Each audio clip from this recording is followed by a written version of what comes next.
మీకు న్యాయం చేసే పూచి నాది. నన్ను నమ్మండి శివయ్య. అబ్బే, మీ మీద నమ్మకం లేక కాదు రాజశేఖర్ గారు, మీరన్నట్టు పరిస్థితులు నాకు అనుకూలిస్తాయని జస్ట్ ఆలోచిస్తున్నాను అంతే. ఎందుకు అనుకూలించదు? గాలి మీ నుంచి కాస్త పక్కకు వీచిందంతే, మళ్ళీ మీ వైపే వేస్తుంది. అది నేను ఖచ్చితంగా చేస్తాను. ఇక ఎలాంటి సంకోచం పెట్టుకోకుండా ధైర్యంగా ఉండండి. పవిత్ర మీతో ముంబై వస్తుంది, తన ఆస్తి మీదవుతుంది. అయ్యా, మీరింత గట్టిగా చెప్పాక అంత అదృష్టాన్ని వదులుకొని ఎక్కడికి వెళ్తాం చెప్పండి? ఇక్కడే ఉంటాం. ఉంటాను సార్.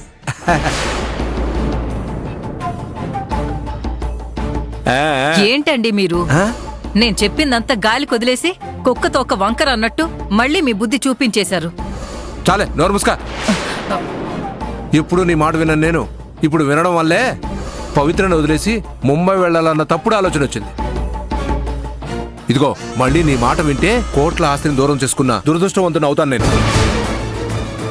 ఇంకొకసారి దీని మీద నోరు తెరిచావనుకో, ఊరుకునేది లేదు. శివయ్య, ఆస్తి కోసం నువ్వింత ఆశపడుతున్నావంటే పవిత్రను తీసుకుని వెళ్ళటానికి ఎంత రిస్క్ అయినా తీసుకుంటాం. నీ ఆశను అడ్డు పెట్టుకుని మాకు పవిత్ర అడ్డు తొలగిపోయేలా చేసుకుంటాను.